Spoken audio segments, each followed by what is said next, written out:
6 दिसंबर 2017 का दिन था। बाबा साहब डॉक्टर अम्बेडकर का परिनिर्वाण दिवस।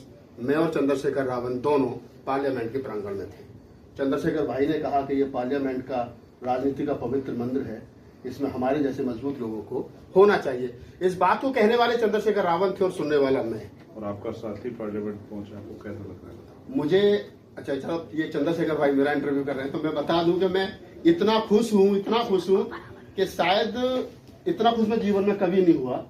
और उसकी सबसे बड़ी वजह यह है कि हमारे, जैसा आपने कहा कि आपके आंदोलन का साथी, तो मैं तो कहूंगा मेरे भाई, मेरे मतलब एक तरीके से कहे कि आज इंटरव्यू करते वक्त मेरा खुद गला भर रहा है, क्योंकि जो सपना हमने देखा था, जो लड़ाई शुरू की थी कि इस पार्लियामेंट में, सदन में वो लोग जाने चाहिए जो सही मायने में समाज का दुख दर्द समझ सके, तो आज हमारा साथी, आंदोलन का साथी, हमारा भाई वहां पहुंचे, तो इस बात का बेहद फख्र है। नमस्कार, मैं राहुल नागपाल और आप देख रहे हैं हमारा यूट्यूब चैनल जिसका नाम है बोल 85। मेरे साथ चंद्रशेखर आजाद मौजूद हैं और हाल ही में नगीना से नवनिर्वाचित सांसद चुनकर के सदन में पहुंचे हैं, दिल्ली में हैं, और हमने सोचा कि इनसे थोड़ी सी बातचीत की जाए। बातचीत करने का उद्देश्य, आपने तमाम चैनलों पर बहुत सारे सवाल और बहुत सारे जवाब सुन लिए होंगे, उनके जवाबों के सवालों के जवाब भी सुन लिए होंगे। मैं घटना से, एक संस्मरण से थोड़ी सी इस बात को आगे बढ़ाता हूं। 6 दिसंबर 2017 का दिन था। बाबा साहब डॉक्टर अम्बेडकर का परिनिर्वाण दिवस। मैं और चंद्रशेखर रावण दोनों पार्लियामेंट के प्रांगण में थे। चंद्रशेखर भाई ने कहा कि ये पार्लियामेंट का राजनीति का पवित्र मंदिर है, इसमें हमारे जैसे मजबूत लोगों को होना चाहिए। इस बात को कहने वाले चंद्रशेखर रावण थे और सुनने वाला मैं। आज उसी पवित्र मंदिर में चंद्रशेखर रावण पहुंचे हैं। पहले तो बधाई, और कैसा लग रहा है? मुझे इसको दे दो। हाँ, आप बताओ कि एक बहुजन बेटा वैचारिक आंदोलन का सिपाही और आपका साथी पार्लियामेंट पहुंचा, आपको कैसा लग रहा है? मुझे अच्छा चलो, ये चंद्रशेखर भाई मेरा इंटरव्यू कर रहे हैं तो मैं बता दूं कि मैं इतना खुश हूं कि शायद इतना खुश मैं जीवन में कभी नहीं हुआ।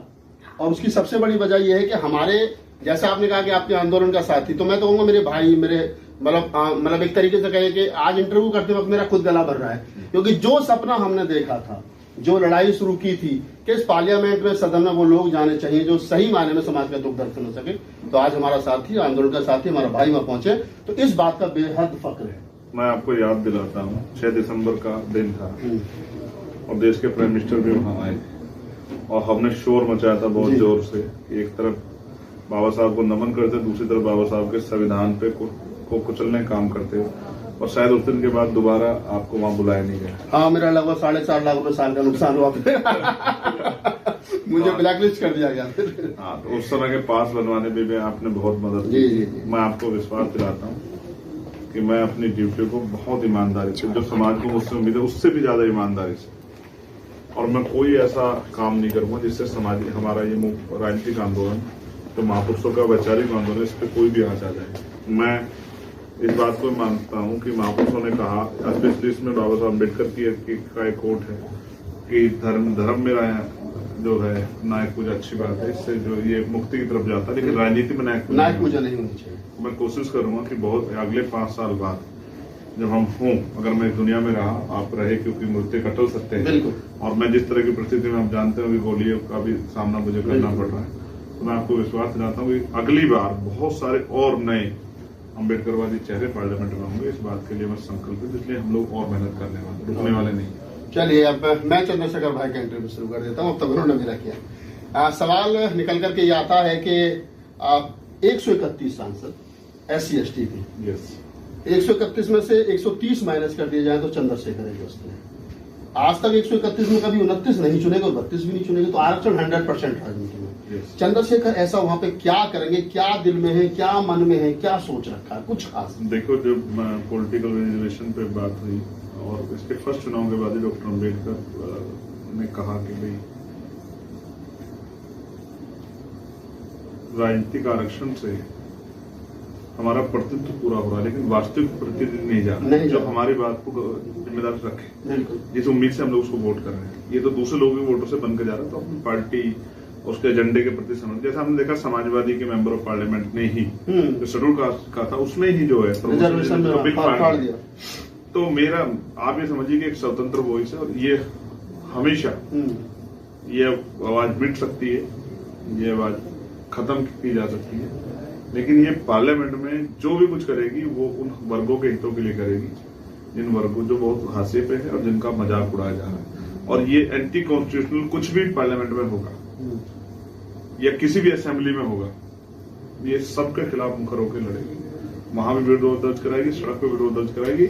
और मैं आपको स्पष्ट करता हूं, ना सड़कें सुनी रहेंगी, ना पार्लियामेंट में आपको ऐसा महसूस होगा कि जिस बात का जितना विरोध होना चाहिए था, जितना समर्थन होना चाहिए था, या जिस बात को जितनी मजबूती से उठाना चाहिए था उतनी मजबूती से नहीं उठाया। एक सवाल निकल करके आता है चंद्रशेखर भाई कि आपके खिलाफ इंडिया, एनडीए, बसपा और निर्दलीय और नोटा सारे लोग लड़े, और मैंने तो चूंकि वहां पे ग्राउंड रिपोर्टिंग की आपके वहां नगीना में, क्या कारण रहा चंद्रशेखर से? एनडीए भी डर रहा है, इंडिया भी डर रहा है, बसपा तो खैर डरी रही है पहले दिन से, और नोटा वोटा का ये तो फिर दूसरा सिस्टम होगा। क्या कारण है?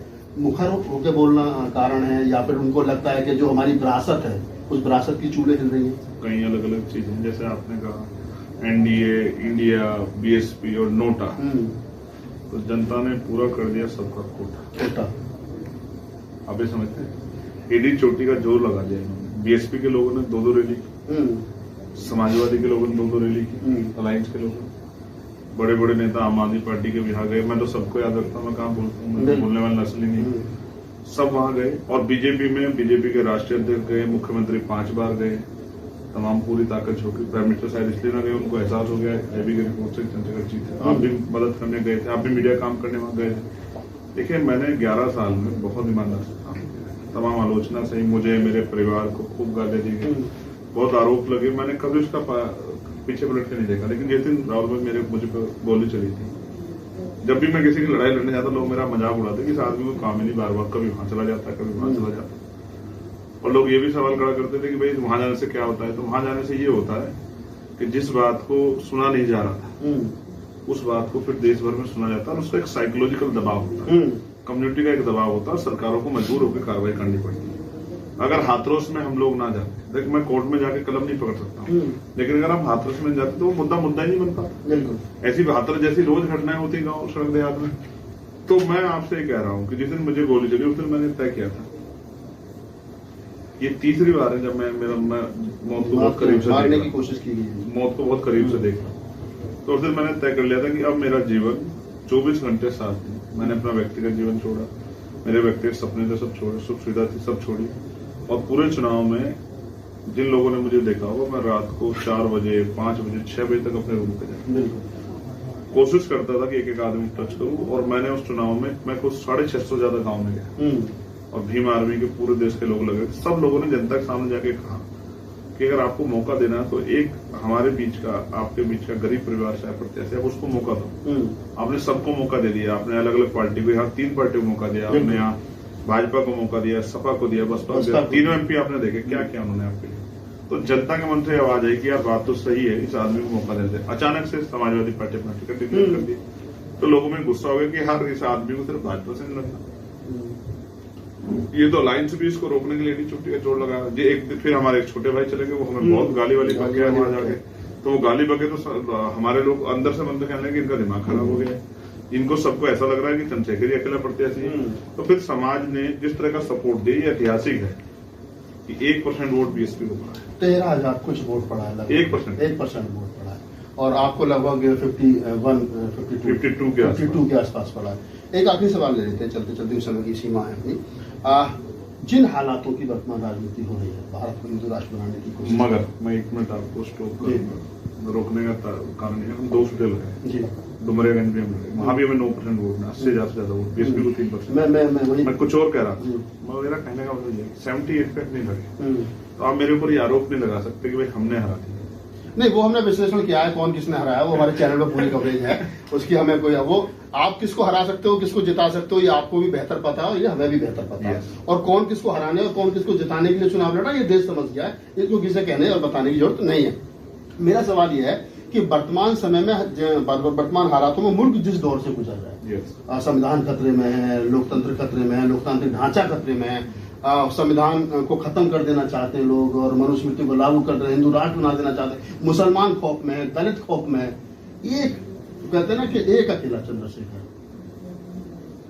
अब मानिए ना, बाबा साहब अकेले थे यार, काशीराम साहब भी जब अपने आंदोलन को लेकर चले अकेले ही थे, फिर उनके बहुत से साथी संगठन हम पे बहुत साथी। आप समझो पार्लियामेंट में यहाँ हम अकेले बोलेंगे, लेकिन सड़कों पे उसको करोड़ों लोग सुनेंगे। और इतना बड़ा संगठन है हम पे। 2 अप्रैल 2018 देश नहीं भूला। हमने उसके बाद भारत बंद बुलाया, वो भी देश नहीं भूला है।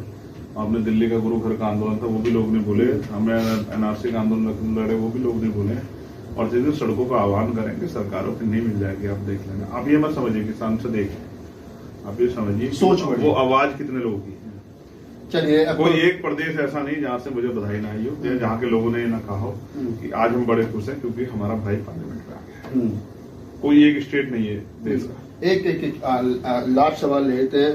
अखबार, तमाम मेन स्ट्रीम मीडिया ये कह रही है कि चंद्रशेखर रावण जो है वो एनडीए गठबंधन का हिस्सा है, और इंडिया गठबंधन वाले कह रहे कि नहीं वो हमारे साथ गाइडलाइंस है। कल आपने पप्पू यादव का भी स्टेटमेंट देखा होगा। तो वास्तव में चंद्रशेखर रावण इंडिया के साथ है, एनडीए के साथ हैं, या चंद्रशेखर आजाद संविधान के साथ है और इस देश के हर कमजोर हक वंचित समाज के व्यक्ति के साथ है। और उन्हीं ने मुझे वोट देकर भेजी। ना मुझे इंडिया अलायंस ने वोट दिलाई, ना मुझे एनडीए अलायंस ने वोट दिलाई। दोनों लोग पूरी जोड़ लगाए, बीएसपी ने पूरी जोड़ लगाई। तो मुझे जनता ने आशीर्वाद दिया। मैं जनता के लिए उत्तरदायी हूँ और भीम आर्मी भारतीय एकता मिशन और आजाद समाज पार्टी देश में रहने वाला हर एक वंचित वर्ग का व्यक्ति मेरा भाई है और उनके हकों की लड़ाई लड़ना मेरी जिम्मेदारी है। चलिए, तो आप चंद्रशेखर आजाद उर्फ रावण हैं और हमारे पुराने साथी हैं, आंदोलन के पुराने साथी हैं। मैं एक बात है तमाम दर्शकों को बताता चलूं कि आज का दिन बड़ा ऐतिहासिक दिन है। जो सपना कभी, जैसा मैंने कहा कि 2017 में मैंने और चंद्रशेखर भाई ने देखा था, वो पूरा हुआ है। मेरी विशेष शुभकामनाएं चंद्रशेखर भाई के लिए है। मैं चाहता हूं कि वो देश के संवैधानिक सबसे बड़े पद पर पहुंचे, जो कभी माननीय साहब काशीराम बाबा साहब ने देखा था और कहा था कि जाओ अपने घरों की दीवारों पर लिख दो तुम्हें देश का हुक्मरान बनना है। तो ये रास्ता हुक्मरान बनने का जो आज पहली जो यहाँ पर एक ईंट रखी गई है वो मंजिल तक पहुंचे। इस पूरी बातचीत के बारे में आपकी क्या प्रतिक्रिया, कमेंट सेक्शन में बताइए।